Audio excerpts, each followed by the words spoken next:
Well, the whole hobby world has learned by now that Fanatics has finally purchased Topps. No, that's not what's getting us you know what this week. It's the hypocrisy, the inherent hypocrisy that now all of a sudden people are realizing that the money and the distribution of wealth that Fanatics pushed into the marketplace with their sneaky, conniving, corrupt purchasing of 3 major league licenses way back in August, now people are actually starting to realize it might be a good thing. Let's get some context in here. $385 million. No, that's not how much it sold for. That's how much it was bought for by Michael Eisner and his investment group in 2007. $500 million cash out? Seems a little paltry when you consider that last year alone, Topps brought in an estimated revenue of $570 million, and they're projected in this industry by 2026 to be a $98.7 billion bill. But they won't have their licenses, so I guess $500 million, pretty good cash out. Did I mention that they get to keep the confectionery business as well as their Hallmark card business? Michael Eisner's gonna live. It'll be okay. When asked why Michael Rubin was willing to reach that far into his pocket for a $500 million purchase of Topps, a company that is essentially not going to be in the trading card business in the next 5 years, he said, when Michael Eisner and MDP reached out to us, they were very fair and thoughtful. They said, look, we want the Topps brand to continue. We want this to be great for our employees. We think this could be a really good foundational part of your business.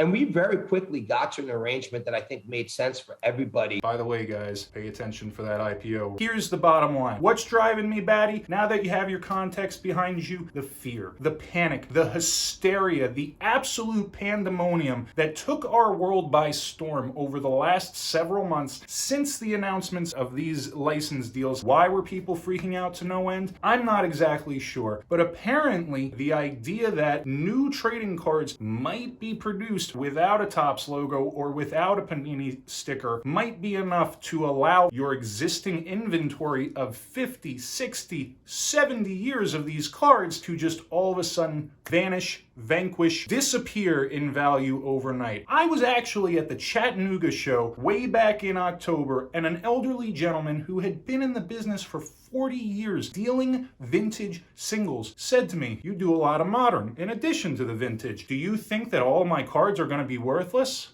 What? Worthless? Do I think the values of pure Americana, something that I see as art in a growing community that continues to grow year after year after year, is just going to end overnight? No, I don't. However, we saw that across demographics, this fear and this hysteria persisted and only grew. And incidentally, the last 4 months might have been defined in our community as a soft market. Well, I profess, and I do so without reservation, most of that had to do with Fanatics entering the marketplace as strongly, as boldly, as intensely as it did, putting the money in that it did, buying those licenses, and the created narratives that resulted, that made this look like a monopoly. Headlines talking about the end of Topps as we know it, the end of Panini as we know it, the end of the trading card world as we know it. Listen, if you head back to a 2018 interview that Michael Rubin had Thanksgiving weekend on CNBC, you'll see that this was something that was being planned for a very long time. The more distribution, the more games that get out there, the more fans, the better it is. So what we really want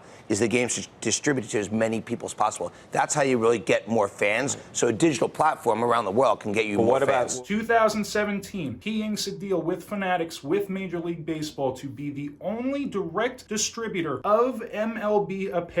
Amazon can't do it, not legally, not licensed anyway. Third-party distributors have to go through them first. Brilliant. What has he done? He's increased fan base. What did Michael Rubin say on that 2018 CNBC interview? A digital platform that is meant to grow fandom is how this model works. All the legs are coming together. All the tentacles are upreaching, right? It was this horrible, horrible, scary kraken, the unknown coming from beneath, and the sky is falling. This is going to be end of our hobby as we know it. What are we seeing instead? Not that much of a change with the exception of real money and real confidence in our hobby, legitimizing it as an industry. What's next? Grading, gambling. Pair the two, and we're talking about a powerhouse that will be unstoppable. Fantasy sports, there's a lot of rumors out there right now that Fanatics is looking to purchase a digital platform so as to interface its already 80 million users on a fantasy site. Rush Street Interactive is the front runner. Go take a look at that. From a grading perspective, there's even some whispers that they might be looking into picking up a grading company so that they can keep everything in-house. Michael Rubin has said on multiple occasions that he wants to be able to offer the user, the collector, the person actually buying the product through Fanatics, the ability to be that one-stop shop. So break, rip, sell, trade, grade, he wants it all to be done there. Personally, I don't see a fledgling HGA getting bought by Michael Rubin and Fanatics. Could I see SGC happening? Frankly, I think they've gotten too much momentum and are slowly becoming the number 2 in the industry. Sorry, Beckett. And PSA, listen, at the end of the day, Collector's Universe, I cannot believe that that massive purchase happened last year and that the buyout of all of its shareholders occurred at 40% over market value just for them to sell the business once they've gotten the business right to Fanatics. But a strategic partnership there, that seems to make a lot of sense to me. Gonna have a lot of fun projecting how that might come out here in the future. But listen, guys, here's what it comes down to. This isn't a hobby anymore. It's time to stop looking at each other and pretending that this marketplace is not driven by billions and billions and billions of dollars. Verified Market Research, reported by Verified Market Watch, estimates a $98.7 billion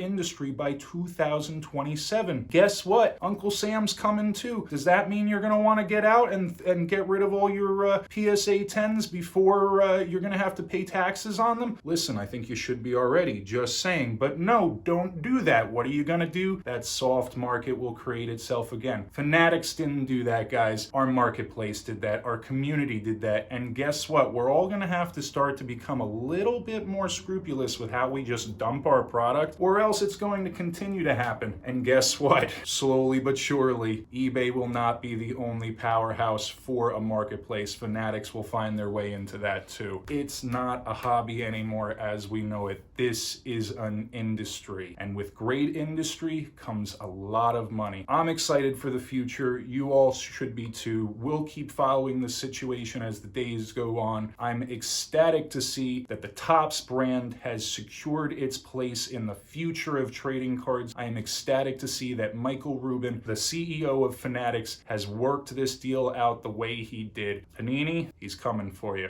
As always, guys, we hope you have a great night playing with cardboard. Thanks for listening to our opinion. If you disagree, please let us know. If you agree, that's cool too. But the bottom line, like, comment, subscribe, and as always, we appreciate you all. Have a great night.